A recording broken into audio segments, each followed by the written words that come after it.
Bismillahirrahmanirrahim. Assalamualaikum warahmatullahi wabarakatuh. Hari ini Balok menyampaikan tentang materi lanjutan yang pertemuan sebelumnya ya, sekolah online sebelumnya, tentang unsur-unsur buku fiksi maupun non fiksi. Nah, sekarang Balok ingin menyampaikan bagaimana cara menyajikan tanggapan pada buku fiksi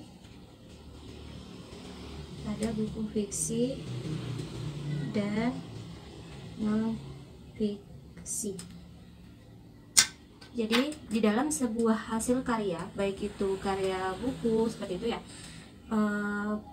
menjadi poin penting bahwasanya kita sebagai pembaca harus minimal bisa memberikan apresiasi kepada karya tersebut atau buku tersebut ya. Hal ini sebenarnya sangat diperlukan bagi para penulis untuk mengetahui sejauh mana penilaian dari pembaca terhadap karya mereka, seperti itu.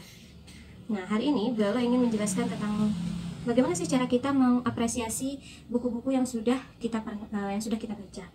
Jadi ada tiga langkah dalam mengapresiasi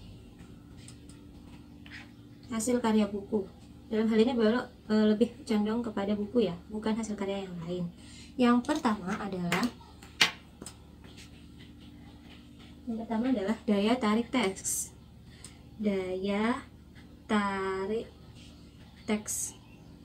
Yang kedua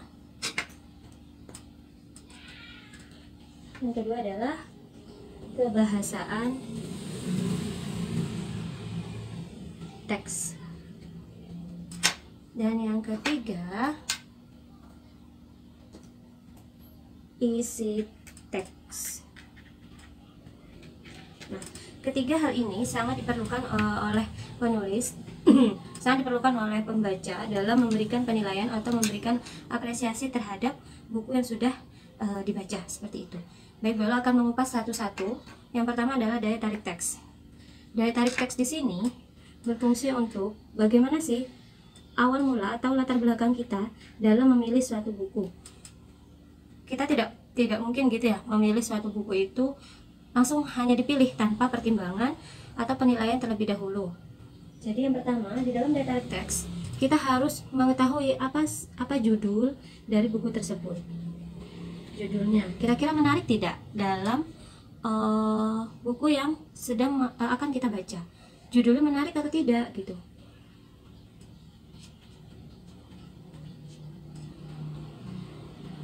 Nah, judul ini merupakan pertimbangan utama dalam memilih buku. Jadi, kalau kita memilih buku kan tentu akan dibaca pertama kali adalah judulnya ya.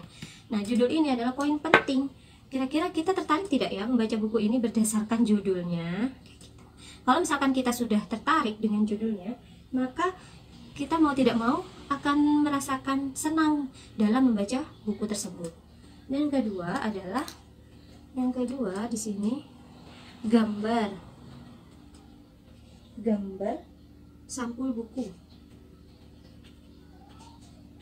Nah, selain judul, kita juga biasanya mempertimbangkan dalam membeli atau membaca buku itu dari gambarnya. Biasanya kalau misalkan kita orangnya visual kayak gitu ya, kita akan lebih tertarik dengan gambar-gambar buku cover, sampul bukunya itu yang menarik, full color misalkan, terus gambarnya sangat menarik. Nah, tentu kita akan semakin tertarik dalam membaca buku tersebut. Itu. Jadi yang pertama daya tarik teks atau daya tarik buku tersebut apa? Yang pertama kita bisa mengenalnya lewat judul, dan yang kedua adalah gambar sampul buku atau cover.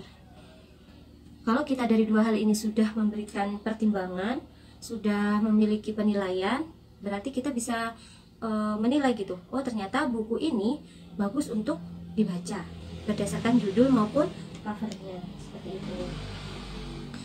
Ini ya, kalau misalkan kita lihat cara yang pertama, daya tarik teks dari sebuah buku. Yang kedua adalah kebahasaan teks. Jadi sebenarnya poin penting dari atau faktor utama dari seorang penulis dalam membuahkan sebuah karya buku itu adalah bahasa.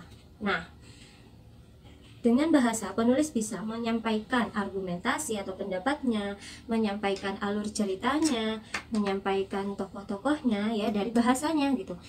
Bagaimana bahasa yang digunakan dari penulis tersebut agar pembaca tertarik, seperti itu ya. Bagaimana sih langkah penulis dalam menyusun kata-katanya lewat bahasa tersebut agar pembaca itu merasa tertarik dalam membaca karyanya, seperti itu. Jadi karena kalau lewat bahasa itu adalah lewat bahasa penulis bisa menyampaikan banyak hal kayak gitu ya. Yang pertama, bisa menyampaikan moral dari bukunya. Yang kedua, bisa menyampaikan pendapat penulis. Yang ketiga, bisa menyampaikan manfaat dari buku tersebut, seperti itu. Kalau moral biasanya ada di buku fiksi, pendapat atau manfaat ini biasanya ada di buku non fiksi. Misalkan kalau kita membaca buku fiksi ini kan adalah buku yang bercerita ya, buku cerita baik itu novel, cerpen. Nah, bagaimana sih cara penulis menggunakan bahasa di dalam buku fiksi? Bahasa dalam buku fiksi biasanya lebih tidak baku ya, atau bahasanya sehari-hari menggunakan bahasa gaul, mungkin mudah dipahami, menarik, seperti itu. Nah, biasanya di dalam buku fiksi penulis kan lebih menceritakan sebuah cerita, baik itu di dalam novel atau cerpen. Biasanya penulis tidak menggunakan bahasa baku tetapi menggunakan bahasa sehari-hari gitu ya. Atau misalkan kalau sasarannya remaja atau seusia kalian itu menggunakan bahasa gaul, mudah dipahami dan menarik, seperti itu. Itu pada buku fiksi. Nah, bagaimana dengan buku non fiksi? Bagaimana bahasa yang biasanya digunakan penulis dalam buku non-fiksi? Ini juga tergantung dari pembacanya ya, siapakah sasaran pembaca dari buku tersebut gitu. Misalkan buku non-fiksi tentang novel punya salah satu contoh buku non-fiksi. Ini adalah salah satu contoh ya dari buku non-fiksi, Bikin Belajar Selezat Coklat. Ini adalah buku non-fiksi yang biasanya untuk sasarannya adalah untuk para pelajar. Dari segi judulnya pun sangat menarik gitu. Kok bisa sih bikin belajar selezat coklat, bagaimana sih caranya? Nah, ternyata di dalam bahasanya di dalam buku ini tuh sangat menarik gitu dan tidak membosankan, bahkan seperti membaca sebuah novel atau cerpen, seperti itu. Tapi ini termasuk dalam buku non fiksi karena isinya berupa ilmu pengetahuan atau wawasan baru atau argumen dari penulis untuk para pelajar. Bagaimana caranya membuat belajar kita sebagai seorang pelajar gitu ya bisa selezat coklat. Kok bisa ya? Nah, ini penulis sangat baik sekali dalam menyampaikan argumennya melalui bahasa-bahasa yang sangat mudah dipahami oleh para pelajar, tidak membosankan dan tidak baku, seperti itu. Jadi tergantung dari pasarnya atau tergantung dari pembacanya. Kalau pelajar berarti bahasa yang digunakan adalah bahasa yang menarik, seperti itu. Misal bahasanya menarik juga. Terus kebanyakan buku non-fiksi itu bahasanya baku, kecuali buku-buku yang sasarannya adalah para pelajar. Biasanya menggunakan bahasa yang lebih mudah dipahami oleh para pelajar. Terus biasanya buku non-fiksi itu bahasanya kalau untuk yang bacaan-bacaan orang-orang yang dewasa, biasanya bahasanya ilmiah, seperti itu. Dan biasanya buku non-fiksi itu bahasanya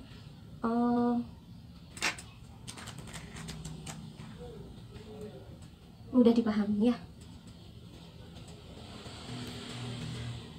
Nah, dari bahasa ini penulis bisa menentukan gitu siapa dulu pembacanya. Kalau misalkan pembacanya adalah remaja atau pelajar, maka penulis bisa menyesuaikan kira-kira bahasa yang digunakan nantinya bisa menarik minat pembaca atau tidak, kayak gitu. Sampai sini paham ya? Itu yang kedua. Yang terakhir adalah isi teks. Nah, di dalam buku fiksi maupun non fiksi tentu berbeda dari segi isi. Biasanya kalau dari buku fiksi isinya apa saja ya kira-kira. Misal kita ingin mengulas isi teks, isi buku dari buku fiksi, biasanya kita harus mengetahui alur cerita. Biasanya kan berupa cerita ya. Yang kedua, kita harus mengetahui tokohnya siapa. Terus yang ketiga, konfliknya bagaimana. Yang keempat, kira-kira ada pesan moral atau tidak di dalam buku tersebut. Nah, dari 4 poin ini sebenarnya sudah ada di dalam unsur-unsur buku fiksi yang sudah gue jelaskan dalam pertemuan sebelumnya. Kayak gitu ya. Jadi kira-kira isi teks ini bermanfaat atau tidak, kayak gitu. Bermanfaat atau tidak bukunya setelah kita baca.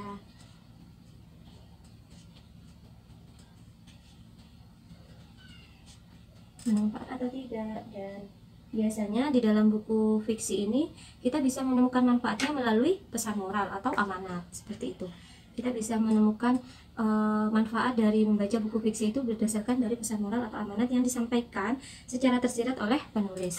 Nah, kalau misalkan buku non fiksi bagaimana? Kalau dari buku non fiksi kita bisa merasakan manfaat bukunya itu berdasarkan apa saja, kayak gitu ya. Misal kita bisa mengetahui gagasan ilmu pengetahuan. Misal kalau dari ini ya, contohnya tadi, ini adalah buku-buku dari non fiksi. Yang pertama ini bikin belajar selesai coklat, dan yang kedua ini jangan jadi muslimah nyebelin.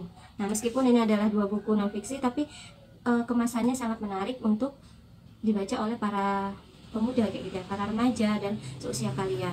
Nah, biasanya untuk isi dalam buku ini tergantung dari judulnya, kayak gitu ya. Buku non fiksi itu apa saja sih yang dibahas, inti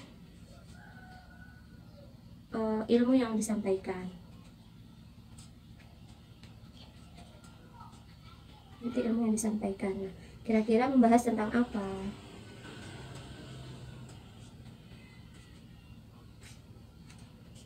Kalau dari buku fiksi kita bisa mengetahui alurnya, tokohnya, konfliknya, dan pesan moralnya ya. Kita bisa mengetahui manfaat dari buku itu berdasarkan keempat ini. Nah, kalau misalkan dari buku non fiksi, kita harus tahu kira-kira buku ini membahas tentang apa, kayak gitu ya. Inti dari ilmu yang akan disampaikan itu apa, membahas tentang apa, seperti itu. Kalau misalkan ini kan jelas ya, kita bisa mengetahui karakter, bagaimana sih kita menjadi seorang muslimah yang berkarakter, kayak gitu ya.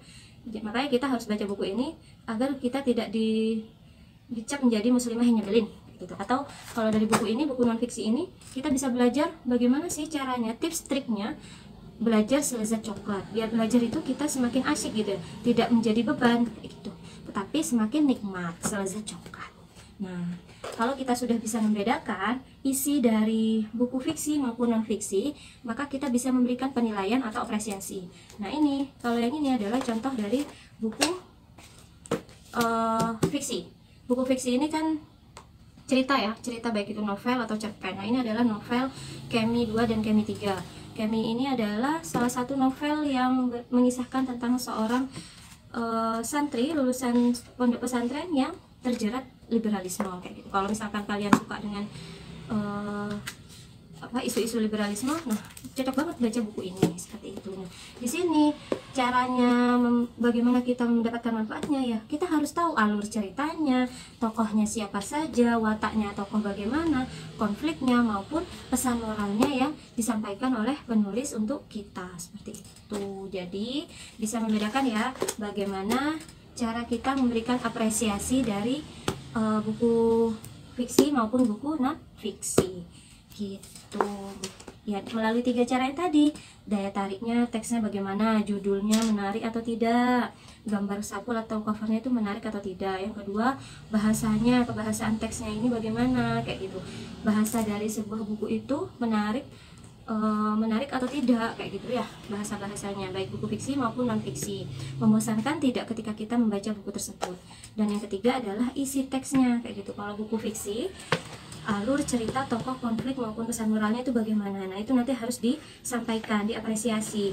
Jadi yang namanya apresiasi ini tidak hanya dalam bentuk pujian, tapi juga berupa kritikan atau saran. Kalau buku non-fiksi, apa ya kira-kira yang dibahas dalam buku ini? Bagaimana, apa ilmu yang ingin disampaikan, dan pembahasan tentang apa, dan apa manfaatnya ketika kita membaca buku non-fiksi ini. Nah, yang namanya menyajikan tanggapan pada buku fiksi maupun non-fiksi ini, nama lainnya adalah memberikan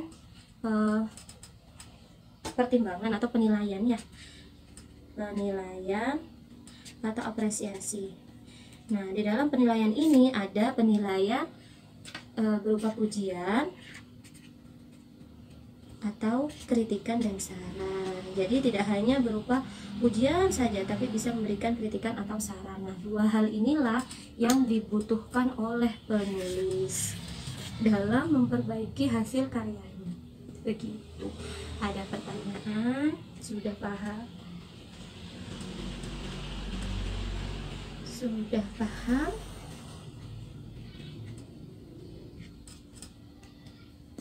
Kalau memang tidak ada pertanyaan, bisa dilanjut, ada penugasan dari Bu Elo. Kalau memang belum paham, silahkan hubungi Bu Elo ya. Nah, tantangan kalian untuk bagaimana memahami materi hari ini adalah membuat review buku fiksi atau non fiksi. Silahkan kalian pilih salah satu buku, bisa buku fiksi ataupun non fiksi. Kemudian kalian beri penilaian atau tanggapan dari buku tersebut. Nah, caranya memberikan penilaian atau tanggapannya bagaimana? Ya, sesuai materi tadi, bisa berdasarkan daya tariknya, kebahasaannya, maupun isi teksnya. Jadi ada 3 poin yang harus kalian nilai. Ada 3 poin penilaian yang harus kalian nilai. Yang pertama dari daya tarik tadi ya. Yang kedua bahasa. Yang ketiga isi buku. Nah, ini poin penting yang harus kalian sampaikan di dalam nge-review buku fiksi atau non fiksi. Silahkan kalian cari salah satu buku, nanti kalian review dalam bentuk video atau vlog yang kalian posting di IG kalian masing-masing. Bagaimana kalau yang nggak punya, silahkan hubungi temannya untuk bisa dipostingkan di dalam IG mereka. Kemudian tag IG Bu Elo ya. Nih Bu Elo, tag IG Bu Elo, Elo Uji. Di tag bukan di mention. Kalau di mention nanti tidak muncul di feednya Bu Elo. Kalau di tag pasti muncul di feednya Bu Elo. Dan kirimkan link IG kalian yang sudah ada videonya ke nomor WA Bu Elo. Ingat ya, link IG-nya saja, nggak perlu videonya. Jadi Bu Elo bisa melihat hasil tugas kalian di IG kalian masing-masing. Itu saja dari Bu Elo untuk pagi ini. Semangat! Kangen deh dengan kalian.